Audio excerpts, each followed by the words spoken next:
Okay तो हम commercial bank वाला सेक्शन कर रहे थे। ठीक है, credit creation bye commercial bank.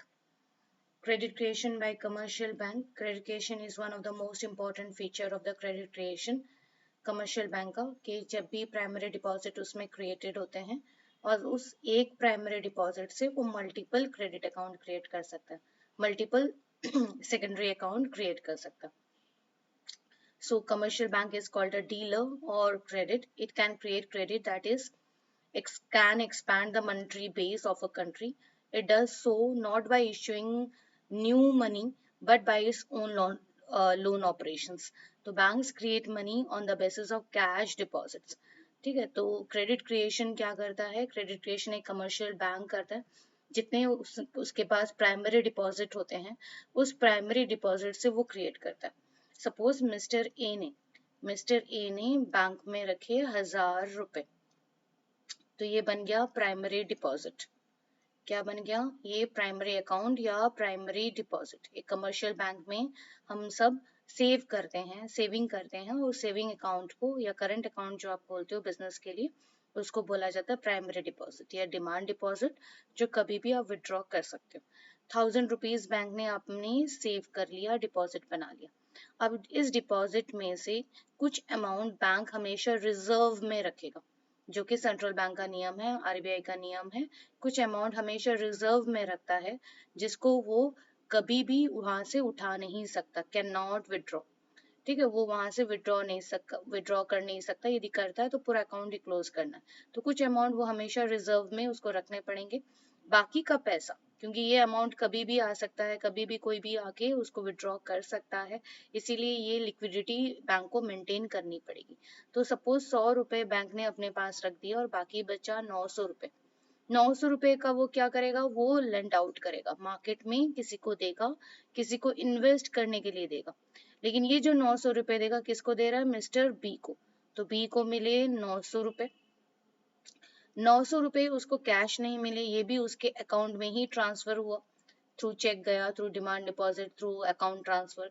तो ये उसके अकाउंट में जाएगा. तो वापस इसमें से रिजर्व में कुछ पैसे रखने पड़ेंगे, क्योंकि आरबीआई का नियम है कि जो भी अकाउंट क्रिएट होगा उस अकाउंट का कुछ परसेंटेज उसको रिजर्व में रखना पड़ेगा. तो 900 रुपए उसको लोन मिल गए. लोन में सपोज वापस उसने 100 रुपए रिजर्व में रख दिए, वापस बैंक ने 100 रुपए उसके रिजर्व में रख दिए. तो 800 रुपए बी ने क्या क्या लोन लिया है, तो उसको किसी को पे करना होगा. उसको रॉ मटेरियल उसने खरीदा है, बिजनेसमैन है, इंडस्ट्रियलिस्ट है, उसको कहीं पे करना है. तो 800 रुपए उसने भी पे करे. किसको पे करे? सपोज सी को पे करे. सी को भी वापस अकाउंट में ही पे करा. तो सी के पास भी 800 रुपए आ गए. 800 में से वापस 100 रुपए उसने रिजर्व बैंक में रख दिया, रिजर्व में रख दिया, तो बचे 700 रुपए. तो ये सी भी किसी डी को ट्रांसफर करेगा.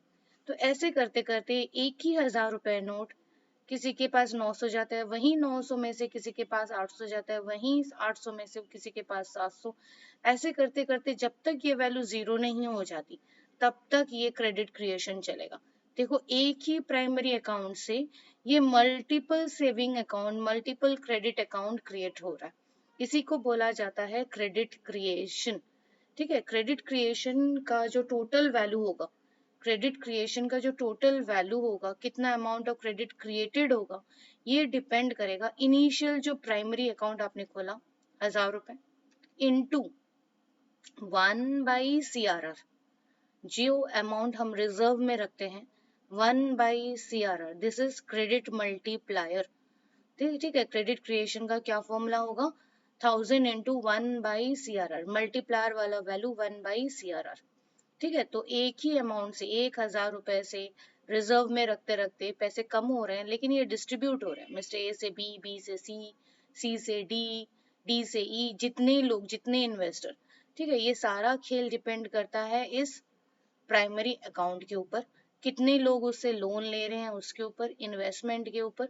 और पैसा सारा का सारा ट्रांजैक्शन बैंकिंग से ही होना चाहिए, तो ही बैंक में वापस पैसे घूम घूम के वापस आते हैं. तभी बैंक उसमें से कुछ पैसे रिजर्व में रख सकता है और वहीं पैसे किसी को लेंड आउट करने में दे सकता है. So that was credit creation. अब आता है कि क्रेडिट कितना क्रिएटेड होगा, ये कुछ बातों पे डिपेंड करता है, कुछ कंडीशंस पे डिपेंड करता है कि size of the cash reserve ratio, ठीक है, it is inversely related 1/CRR बोला मैंने, क्रेडिट मल्टीप्लायर है, तो CRR की वैल्यू जितनी ज्यादा होगी क्रेडिट क्रिएशन उतना कम होगा। CRR की वैल्यू जितनी कम होगी क्रेडिट क्रिएशन उतना ज्यादा होगा, ठीक है, तो it is inversely related to CRR। Amount of loan given, कि कितना अमाउंट ऑफ लोन गिवन है, ठीक है, तो जितना ज्यादा लोन होगा उतना ज्यादा क्रेडिट क्रिएशन होगा। If borrowers can not offer security against loan, bank can not lend, lend नहीं होगा तो क्रेडिट क्रिएशन भी नहीं होगा। तो कितने क्रेडिट वर्दी कस्टमर आते हैं, वो कितना आपके गाइडलाइंस को फॉलो कर पाते हैं, कितने रूल्स एंड रेगुलेशन को मेंटेन कर पाते हैं, कितना कोलैटरल सिक्योरिटी दिखा पाते हैं, दे पाते हैं, उसके ऊपर लेंडिंग बोरोइंग डिपेंड करता है। तो बैंक कितना लेंड आउट करेगा, ठीक है, बैंक कितना लेंड आउट करेगा ये डिपेंड करेगा कि बैंक को कितने क्रेडिट वर्दी कस्टमर्स मिले हैं, कितना लेंडिंग वाला अमाउंट मिला है। Size of the cash deposit, ठीक है, size of the cash deposit, कितना आपने डिपॉजिट किया, इनिशियल जो अमाउंट है, प्राइमरी अकाउंट है, ठीक है, प्राइमरी अकाउंट में आपने 1000 रुपए ना रखे 10,000 रखे होते तो क्रेडिट क्रिएशन और भी ज्यादा होता, ठीक है, 1000 ना रखे 10,000 रखे होते तो और भी ज्यादा होता। तो size of the cash deposit पे डिपेंड करता है कितना आपने वापस अपने अकाउंट में रखा है। तो smaller the cash smaller will be the credit, larger the cash larger will be the credit, ठीक है। Acceptable securities, a bank can lend money against acceptable securities, a borrower gets a loan from bank only against some securities, the value of which must be equal to the amount of loan, controlled by the central bank।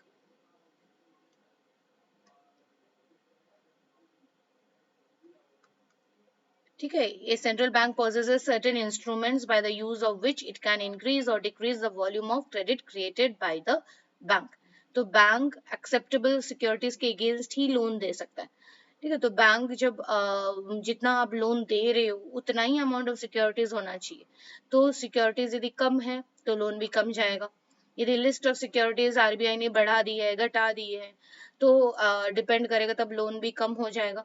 तो bank के पास बहुत सारे instrument है जिसके through वो credit को बढ़ा भी सकता है घटा भी सकता है।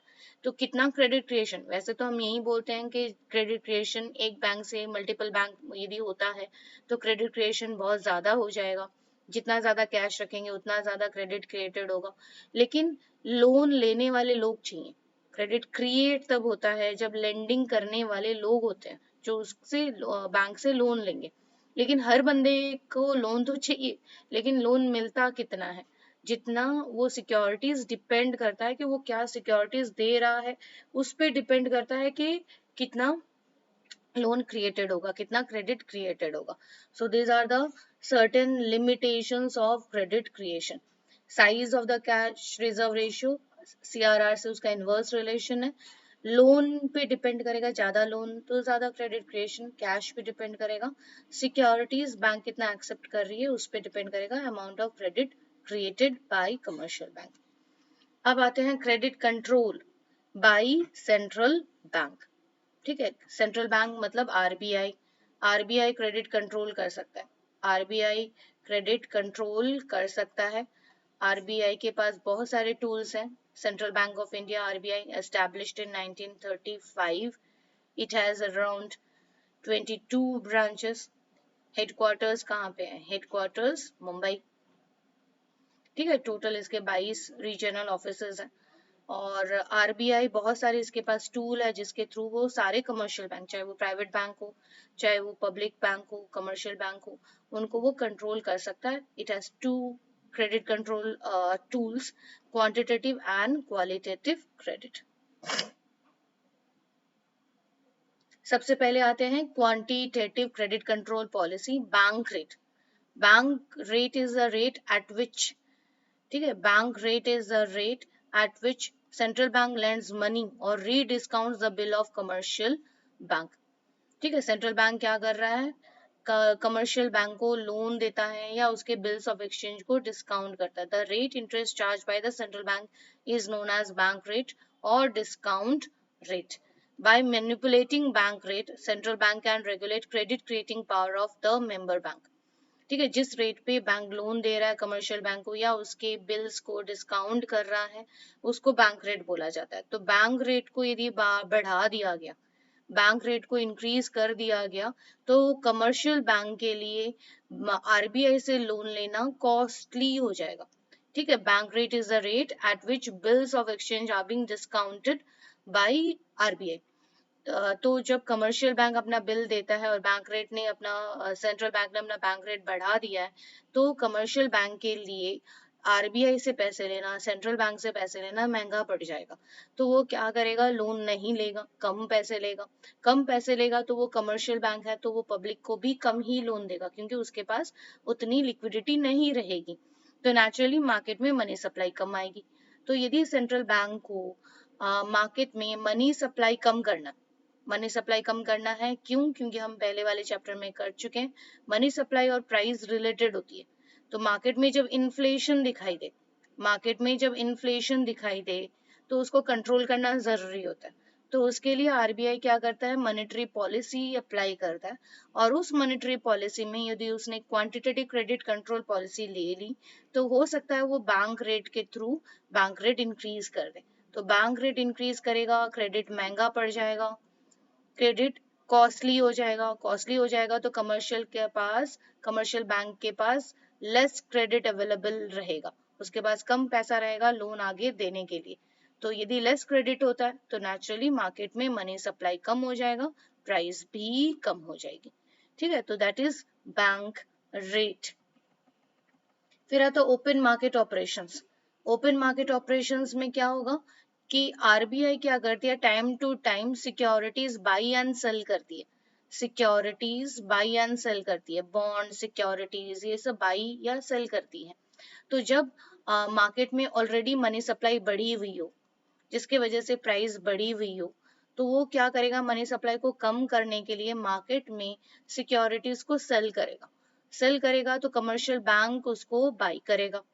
कमर्शियल बैंक जैसे ही उसको बाई करेगा तो पैसा कमर्शियल बैंक से आरबीआई की तरफ आ जाएगा, पैसा आरबीआई के पास आ जाएगा फ्रॉम कमर्शियल बैंक। बॉन्ड्स बेचे, बॉन्ड सिक्योरिटीज को सेल करेगा।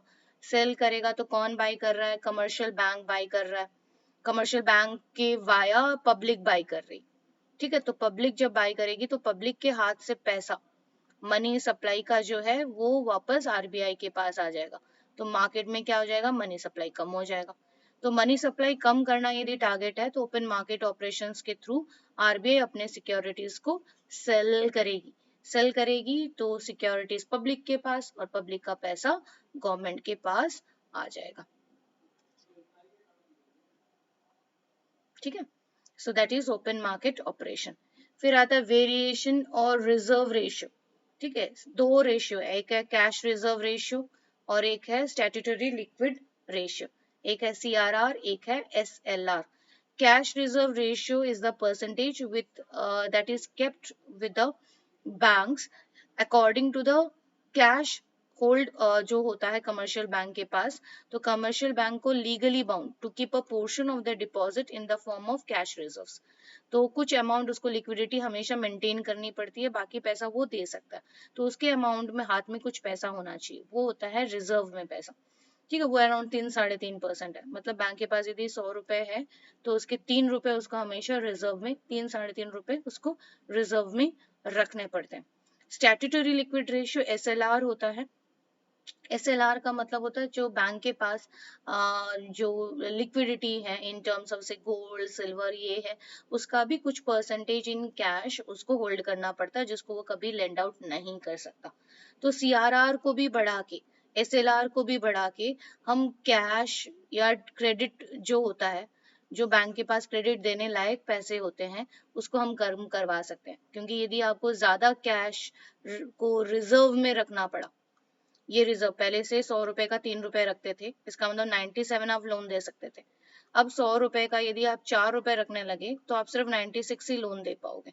ठीक है, तो रिजर्व में पैसा यदि हमारा ज्यादा चला गया, रिजर्व में यदि पैसा ज्यादा चला गया तो हम क्या कर पाएंगे, हम अब सारे पैसे को लोन नहीं दे पाएंगे। रिजर्व में ज्यादा पैसे चले गए तो कम पैसे रहेंगे लोन देने के लिए। तो सीआरआर और एसएलआर को बढ़ा के CRR और SLR को बढ़ा के हम क्या कर सकते हैं, हम CRR और SLR को बढ़ा के हम मार्केट में क्रेडिट को कम कर सकते हैं।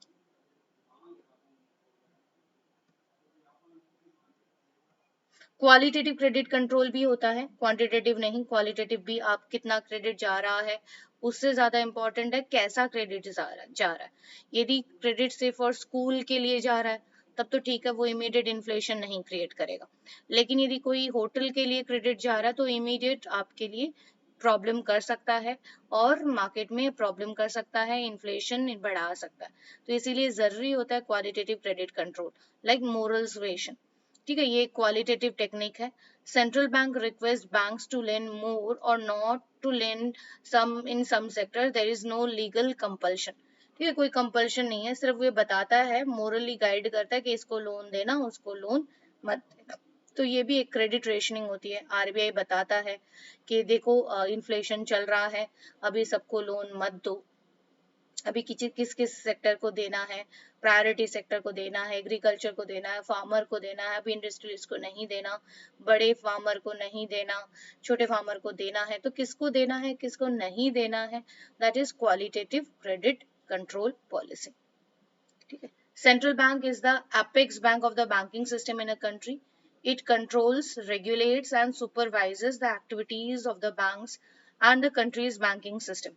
In our country, the central bank was established in 1935 under private management. It was nationalized in 1949 under the name of Reserve Bank of India. तो इंडिया का अपेक्स बैंक है, टॉप मोस्ट बैंक है, और ये नेशनलाइज हुआ था, पहले ये प्राइवेट बैंक हुआ करता था।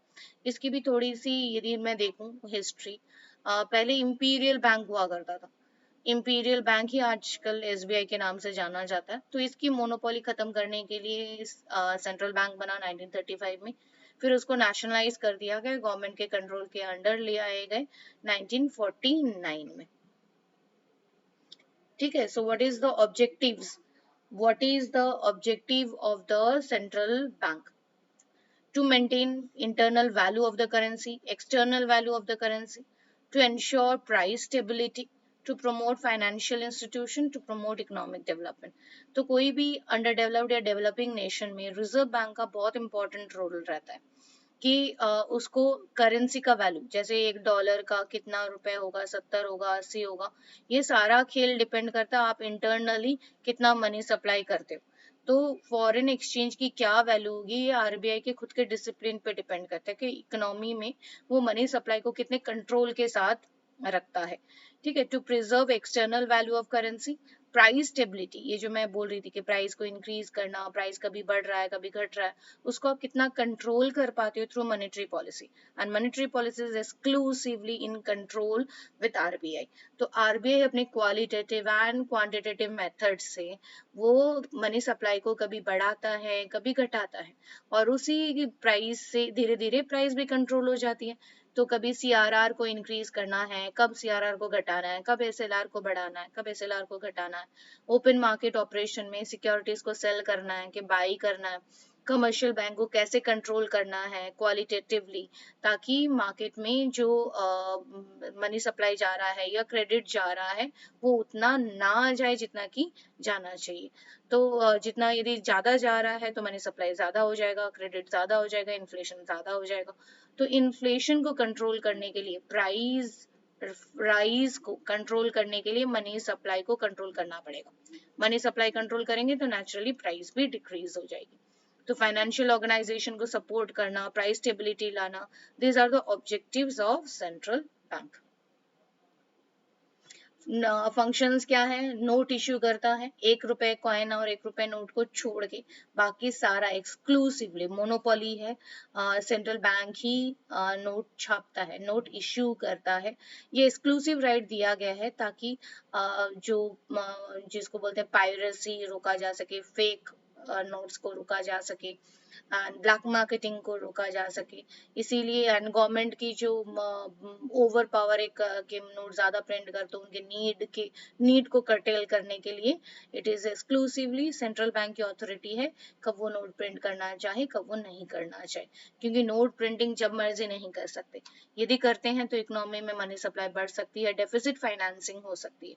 तो डेफिसिट फाइनेंसिंग को रोकने के लिए हमें प्रूडेंटली, जब मर्जी नहीं, प्रूडेंटली जब नीड हो तभी हम नोट को प्रिंट कर सकते हैं, अदरवाइज ये डिवैल्यूएशन में कन्वर्ट हो जाएगा, डेफिसिट फाइनेंसिंग में कन्वर्ट हो सकता है।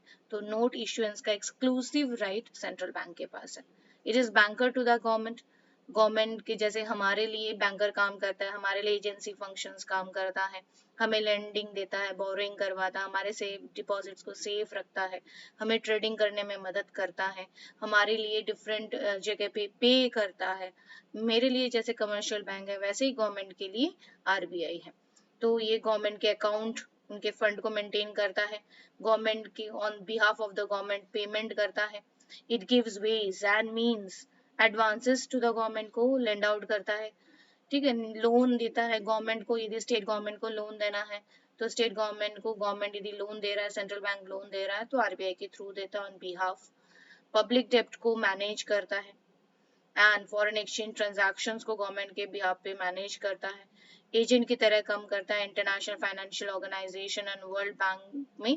इंडिया का जो रिप्रेजेंटेटिव है वो आरबीआई है and of course advisory services तो है ही, ठीक है। So these are the very very important functions of the government. तो banker to the government, it act as a banker, it acts as a agent, it acts as a financial adviser. Government के behalf पे करना हो, International Monetary Fund में loan लेना हो, देना हो, तो रिप्रेजेंटेटिव गवर्नमेंट ऑफ इंडिया की तरफ से जो जाता है वो है central bank which is RBI. Bankers bank है, सारे बैंकों का बैंक है।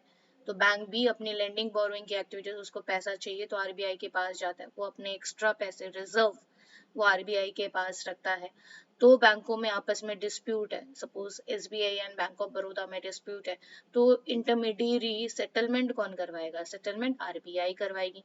कोई बैंक डूब रहा है, उसका एसेट इनफ नहीं है और उसमें जो पब्लिक ने पैसे रखे हैं वो पैसे भी वो लौटा नहीं पा रहा है, तो उस बैंक को बेल आउट कौन करेगा? उस बैंक को बेल आउट आरबीआई करेगी। तो bank banker to the government भी है, बैंकर टू द बैंक भी है।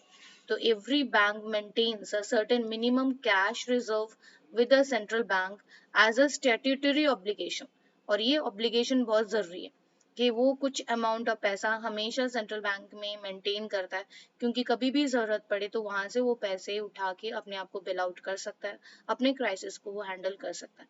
It act as a lender to the last resort. कहीं से भी उसको हेल्प ना मिल रही हो कमर्शियल बैंक को, तो वो आरबीआई के पास जाके लोन ले सकता है, ठीक है। फाइनेंशियल जो स्ट्रिंजेंसी आती है, फाइनेंशियल क्राइसिस आती है, तो वहां से वो विड्रॉ कर सकता है on demand. It acts as a clearing house, commercial banks to settle their interbank account. एक बैंक दूसरे बैंक से, एक्स बैंक वाई बैंक में सेटलमेंट हो रहा है, ड्यू रह गया है, तो इन दोनों का सेटलमेंट के बीच में आरबीआई आएगी और इनका सेटलमेंट करवाएगी, ठीक है। सबके बैंक का जो कमर्शियल बैंक के अकाउंट सेंट्रल बैंक में होता है, तो सपोज एसबीआई को पैसे लेने हैं 10 करोड़, कहाँ से लेने हैं? बैंक ऑफ बड़ौदा से लेने हैं, लेकिन बैंक ऑफ बड़ौदा नहीं दे पा रहा, कि नॉट पे। तो बैंक ऑफ बड़ौदा क्या करेगा? आरबीआई के पास जाएगा। आरबीआई क्या करेगा? आरबीआई बैंक ऑफ बड़ौदा के जो पैसे उसने रिजर्व में रखे हुए हैं, उसी रिजर्व में से कुछ पैसे निकाल के एसबीआई के लोन को चुकता करने की कोशिश करेगा, ठीक है। So therefore it is lender to the last resort, कहीं से ना मिले तो वहां से मिल सकता है। पूरे इकोनॉमी का क्रेडिट का कंट्रोल आरबीआई के पास होता है, कब क्रेडिट बढ़ाना है, कब क्रेडिट घटाना है, ये सारा कंट्रोल आरबीआई के पास होता है। फॉरेन एक्सचेंज की कस्टडी, ठीक है, फॉरेन एक्सचेंज की पूरी custody, guarantee, custody, ownership RBI के पास होती है। तो it maintains the reserves of the foreign exchange and regulates their use. It has the responsibility to maintain the stability of the exchange rate of the native currency in terms of foreign currency. ठीक है, so that is the function of RBI. अब कुछ कर लेते हैं financial institutions, ठीक है, syllabus में कुछ फाइनेंशियल इंस्टीट्यूशंस के बारे में भी है, उसके बारे में भी क्वेश्चन आ सकते हैं. So it is industrial financial finance corporation of India, IFCI. It was established on 1948, 1st July 1948, and इसका जो मेन ऑब्जेक्टिव था कि हमें medium and long term credit देने हैं इंडस्ट्रियल यूनिट को. From the name itself, industrial finance, industries को finance करना है, उनके एक्टिविटीज को प्रमोट करना है, उनके प्रोडक्टिविटी को प्रमोट करना है. तो उनके लिए 1st जुलाई 1948 में IFCI बना टू हेल्प द इंडस्ट्रीज. सो इनका main function loans and advances for period of 25 years, subscribes the shares, debentures floated by the industrial concerns, granting loans in foreign currencies, guaranteeing for deferred payment in respect of import of capital goods. यदि capital goods import कर रहे हैं तो उसके लिए जो पैसे लगेगा वो भी IFCI से मिल सकता है, उसके लिए जो गारंटी लगेगी वो भी IFCI से दे सकता है. तो IFCI इंडस्ट्रियल प्रोडक्शन को, प्रोडक्टिविटी को प्रमोट करने के लिए दिया गया है. फॉरेन करेंसीज में आपको यदि लोन चाहिए वो भी आपको IFCI से. बहुत बार होता है कि इंडस्ट्रीज को इंपोर्ट करनी पड़ती है टेक्नोलॉजी, तो उस टेक्नोलॉजी की पेमेंट नेचुरली डॉलर्स में या फॉरेन करेंसीज में जाएगी, और वो फॉरेन करेंसीज वो IFCI से एज अ लोन लेके उनको पे आउट कर सकता है. सो लॉन्ग टर्म लोन्स के लिए मेनली IFCI है. फिर आता है स्टेट फाइनेंशियल कॉर्पोरेशन, SFC, 1953 को बना. SFC established in 1953 Punjab. At present there are 18 SFCs. Main objective क्या है? मीडियम एंड स्मॉल सेक्टर्स को state wise, medium and small sector MSME sector को लोन देता है. SFC 1953 को बना in Punjab. ICICI industrial credit and investment corporation of India, बहुत ही पॉपुलर बैंक, बहुत ही अग्रेसिव बैंक, और बहुत ज़्यादा इंडस्ट्रियल डेवलपमेंट के लिए लोन देता है. और लोन एंड क्रेडिट के पीछे या इकोनॉमी में क्रेडिट क्रिएशन बहुत फास्ट ग्रो हुआ है. उसके one of the reason is ICICI industries को बहुत ज़्यादा प्रमोट करता है, and one of the best banks in India in private sector. Industrial Credit Investment Corporation of India, ICICI, established in 1955. Main function ही देखो, डेवलप इंडस्ट्रीज, प्राइवेट सेक्टर्स को loan देना. ये एक प्राइवेट बैंक है. Headquarter Mumbai. SIDC, State Industrial Development Corporation, 1960. The main objective for the establishment of SIDC is to achieve the rapid industrialization in the state. At present there are 28. तो इन सबके full form, SIDC 1960 कब बना, क्या function है, कितने SIDC है, किस purpose के लिए लोन देता है. फिर आता है UTI, unit trust of India, 1st February 1964. Encourage and mobilize the savings of the community and channelize them into productive corporate investment. ठीक है. Unit trust of India one of the first mutual fund. ठीक है, mutual fund के लिए सबसे reliable organisation था UTI mutual fund 1964 में. तो ये प्रोडक्टिव कॉर्पोरेट इन्वेस्टमेंट के लिए one of the best sectors, जो सेविंग्स ऑफ द कम्युनिटी को लेता है, हमारे फंड को लेता है, छोटी छोटी सेविंग्स को प्रमोट करता है और उस को चैनलाइज करता है इन कॉर्पोरेट इन्वेस्टमेंट. ठीक है. Mobilise saving of the relatively small investors, channel them into productive investment and distribute the large scale economies among small income groups. UTI. IDBI, Industrial Development Bank of India, 1964. ये एक subsidiary bank है RBI का, लेकिन अब 1976 के बाद इसको autonomously operate करने के लिए दे दिया गया. पहले ये RBI के अंडर था, अब इसको ऑटोनॉमस. तो नाम से ही समझ में आ रहा है इंडस्ट्रियल डेवलपमेंट के लिए बना है. मेनली इंडस्ट्रियल फाइनेंशियल ऑर्गेनाइजेशन है, इंडस्ट्रीज के लिए लोन देता है, डायरेक्ट उनको फाइनेंस देता है. वीकर जो इंडस्ट्रियल यूनिट है, स्पेशली ऐसा जो स्मॉल यूनिट है, स्मॉल सेक्टर है, उनको सेव करता है, उनको बैंक्रप्सी होने से बचाता है, उनके डेवलपमेंट में असिस्ट करता है. Expansion and modernisation of industrial units in a private sector, and it also gives export finance. EXIM bank, export import bank, 1982 में बना. नॉन बैंकिंग फाइनेंशियल इंटरमीडियरी है और ये फॉरेन ट्रेड को प्रमोट करता है. एक्सपोर्ट रीडिस्काउंटिंग, रीफाइनेंस, ठीक है, एक्सपोर्ट को डिस्काउंट करता है, refinance supply credit, bulk import finance, foreign currency shipment जो क्रेडिट जाता है उसके लिए, and product equipment finance programme, business advisory, technical assistance, ये सारे काम एग्जिम बैंक करता है। ठीक है, क्या है ये फंक्शन? एक्सपोर्ट रीडिस्काउंटिंग। ठीक है, एग्जिम बैंक से आप लोन कर रहे हो तो आप एक्सपोर्ट कर रहे हो, सपोज आप मार्केट में टेक्सटाइल या चलो टेलीकम्युनिकेशंस के कुछ सॉफ्टवेयर आप एक्सपोर्ट करना चाह रहे हो, तो उसके लिए जो पैसा लगेगा वो आप एग्जिम बैंक से डिस्काउंटिंग रेट पे आप उसको मिल सकता है। ठीक है, फाइनेंस क्रेडिट को आप अपने जो भी आप एक्सपोर्ट या इंपोर्ट कर रहे हो उसको आप रीफाइनेंस करवा सकते हो, जितना आपने करा है उससे भी ज्यादा आप करवा सकते हो। बल्क इंपोर्ट, आप इंपोर्ट कर रहे हो तो इंपोर्ट के लिए भी फाइनेंस आपको एग्जिम बैंक करेगा। आप यदि शिप के थ्रू प्रोडक्ट को भेज रहे हो, प्री शिपमेंट, शिप आना है या शिप जाना है, उसके लिए भी क्रेडिट आपको एग्जिम बैंक से मिल सकता है। प्रोडक्ट चाहिए, प्रोडक्ट इक्विपमेंट चाहिए, एक्सपोर्ट इंपोर्ट के लिए इक्विपमेंट्स वगैरह चाहिए, तो भी ये फाइनेंस करवाता है, तो टेक्निकल असिस्टेंस भी देता है। फिर आता है NABARD 1982, national bank agriculture and rural development, NABARD. It was established in July 1982 on the recommendation of Cruffy Card. It is an FX body in agricultural credit. Agriculture का मेन बैंक है नबार्ड, 1982 में बना। जो ARDC है, डेवलपमेंट कॉरपोरेशन है, agriculture refinance development corporation है, taking over the function of agriculture department of RBI। ये पहले ARDC का जो काम था वही अब नबार्ड का काम है।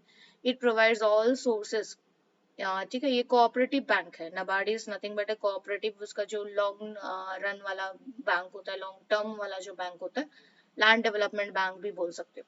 ठीक है, इसको लैंड डेवलपमेंट बैंक भी बोल सकते हो। ये कोऑपरेटिव बैंक होता है और ये एग्रीकल्चर के लिए टॉप मोस्ट बैंक है।